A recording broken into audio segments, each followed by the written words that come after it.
ജെക്കിർ വേൾഡിലേക്ക് എല്ലാവർക്കും സുസ്വാഗതം. പാലരുവി എക്സ്പ്രസ്സിൽ യാത്ര ചെയ്യവേ 6 വയസ്സുകാരിയായ പെൺകുട്ടിക്ക് നേരെ നടന്ന അതിക്രമം തടയാൻ അക്രമിയെ സ്പോട്ടിൽ കൈകാര്യം ചെയ്ത യുവതിക്ക് സോഷ്യൽ മീഡിയയിൽ അഭിനന്ദന പ്രവാഹം. പുരുഷന്മാർ പോലും പ്രതികരിക്കാൻ തയ്യാറാകാതിരുന്നിടത്ത് മാതൃകയായെന്ന അഭിനന്ദനമാണ് കൊല്ലം കൊട്ടാരക്കര കൊട്ടാത്തല സ്വദേശി വീണയ്ക്ക് ലഭിക്കുന്നത്. സോഷ്യൽ മീഡിയയിലും നാട്ടിലും വീണ ഇതിനോടകം താരമായിട്ട് കഴിഞ്ഞിട്ടുണ്ട്. കഴിഞ്ഞ ദിവസമാണ് ട്രെയിൻ യാത്രക്കിടെ 6 വയസ്സുകാരിയെ പീഡിപ്പിച്ച് കൊല്ലം അയത്തിൽ സ്വദേശി സാനിഷിനെ വീണ കൈയോടെ പിടികൂടിയത്. തെളിവിനായിട്ട് ദൃശ്യങ്ങൾ ഫോണിൽ പകർത്തിയെടുക്കുകയും ചെയ്തിരുന്നു. സോ നമുക്ക് ആ ഒരു അറിയാത്ത ഇപ്പോൾ ഇതിനോടകം തന്നെ ഇത് എല്ലാവരും മനസ്സിലാക്കിയിട്ടുണ്ടാകും. അപ്പോൾ അറിയാത്തവർക്കായിട്ട് നമ്മൾ ഇത് വിശദീകരിക്കുകയാണ്.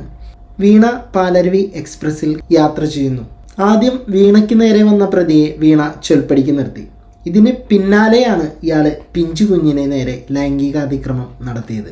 കൊട്ടാരക്കരയിൽ നിന്നും അമ്മയോടൊപ്പം തിരുനെൽവേലിയിലേക്ക് പാലരുവി എക്സ്പ്രസ്സിൽ യാത്ര ചെയ്യുമ്പോഴായിരുന്നു സംഭവം. രാത്രി 12:30 ട്രെയിനിൽ കയറിയവർ ഇരുന്ന സീറ്റിലേക്ക് വന്ന പ്രതിയായ ഡാനിഷ് വീണയോട് മാറിയിരിക്കാൻ ആവശ്യപ്പെടുകയായിരുന്നു. എന്നാൽ അത് വകവയ്ക്കാതെ സ്ത്രീകൾ ഇരിക്കുന്ന മറ്റൊരു സീറ്റിലേക്ക് മാറിയ വീണ ഉറങ്ങാൻ ശ്രമിക്കുന്നതിനിടെ ഇയാൾ തുടർച്ചയായിട്ട് കാൽവിരലുകളിൽ സ്പർശിച്ചുകൊണ്ട് ശല്യം ചെയ്തു തുടങ്ങി. അബദ്ധത്തിൽ തട്ടിയതാണെന്ന് കരുതി ആദ്യം ക്ഷമിച്ചെങ്കിലും വീണ ഇയാളെ താക്കീത് ചെയ്തു. അതോടെ വീണയെ വിട്ട് ഇയാൾ ചെയ്തത് മനുഷ്യ മനസാക്ഷിയെ ഞെട്ടിക്കുന്ന ക്രൂരതയാണ്.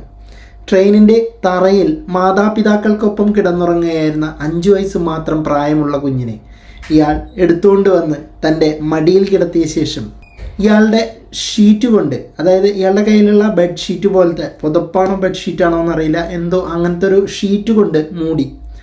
അയാളുടെ നോട്ടത്തിലും ഭാവത്തിലും പന്തികേട് തോന്നിയതോടെയാണ് വീണ മൊബൈൽ ക്യാമറ ഓൺ ചെയ്തു വെച്ചത്. കുഞ്ഞിനെ പുതപ്പ് കൊണ്ട് മൂടിയ ശേഷം അതിനടിയിലൂടെ ഇയാൾ കുഞ്ഞിനെ ക്രൂരമായി ഉപദ്രവിക്കുകയായിരുന്നു. കുഞ്ഞിന്റെ വസ്ത്രത്തിനുള്ളിലൂടെ കൈ കടത്തുന്നത് നേരിട്ട് കണ്ട വീണ ഒട്ടും മടിച്ചു നിൽക്കാതെ അയാളുടെ മുഖത്ത് ആഞ്ഞടിച്ചു. ബഹളം വെച്ചതോടെ മറ്റ് യാത്രക്കാരും ഓടിയെത്തി. താനെടുത്ത വീഡിയോ തെളിവായി കാണിച്ച് വീണ യാത്രക്കാരുടെ സഹായത്തോടെ പ്രതിയെ പോലീസിൽ ഏൽപ്പിക്കുകയായിരുന്നു. പുനലൂർ പോലീസിൽ പ്രതിക്കെതിരെ മൊഴിയും നൽകി. ഇത്തരം ആളുകൾക്ക് പരമാവധി ശിക്ഷ ലഭിക്കണമെന്നും ഇനി ഒരു പെൺകുട്ടിക്കും ഇങ്ങനൊരു ഗതി ഉണ്ടാവരുതെന്നും വീണ ഉറപ്പിച്ചു പറയുന്നുണ്ട്.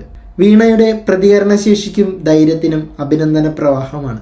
മുൻ മന്ത്രി വി ശിവൻകുട്ടി ഫേസ്ബുക്കിൽ കുറിച്ചതിങ്ങനെയാണ്: VS വീണയുടെ പ്രവൃത്തി ഏറെ പ്രശംസനീയമാണ്. തനിക്ക് നേരിട്ട ദുരനുഭവത്തിൽ തളർന്നു പോകാതെ അതീവ ജാഗ്രതയോടെ ഉണർന്നിരുന്ന് ഒരു പിഞ്ചു കുഞ്ഞിൻ്റെ സുരക്ഷ ഉറപ്പാക്കാൻ വീണ കാണിച്ച മനസാന്നിധ്യം ഓരോ വ്യക്തിക്കും മാതൃകയാണ്. സംശയം തോന്നിയ നിമിഷം മുതൽ കുറ്റവാളിയുടെ നീക്കങ്ങൾ നിരീക്ഷിക്കുകയും തെളിവുകൾ സഹിതം പ്രതിയെ നിയമത്തിന് മുന്നിലെത്തിക്കാൻ വീഡിയോ പകർത്തി ആ വിവേകവും എടുത്തു പറയേണ്ടതാണ്. ഭയന്നു പോകാതെ പ്രതിയെ ചോദ്യം ചെയ്യാനും മറ്റ് യാത്രക്കാരുടെ സഹായം തേടി കുഞ്ഞിനെ രക്ഷിക്കാനും കാണിച്ച ഈ ചങ്കുറ്റം സമൂഹത്തിന് വലിയൊരു സന്ദേശമാണ് നൽകുന്നത്. നമ്മുടെ പൊതുവിടങ്ങൾ സ്ത്രീകൾക്കും കുട്ടികൾക്കും കൂടുതൽ സുരക്ഷിതമാകുന്നത് ഇതുപോലുള്ള ജാഗ്രതയുള്ള മനുഷ്യരിലൂടെയാണ്. കുറ്റവാളിയെ നിയമത്തിന് മുന്നിൽ എത്തിക്കുന്നതിൽ നിർണായക പങ്കുവഹിച്ച വീണയ്ക്ക് ഹൃദയം നിറഞ്ഞ അഭിനന്ദനങ്ങൾ നേരുന്നു. ഇതിൽ നിങ്ങളെ വിലപ്പെട്ട അഭിപ്രായങ്ങൾ താഴെ കമൻറ്റ് ബോക്സിൽ രേഖപ്പെടുത്തുക. പോയി വരാം അടുത്തൊരു വീഡിയോയുമായിട്ട്.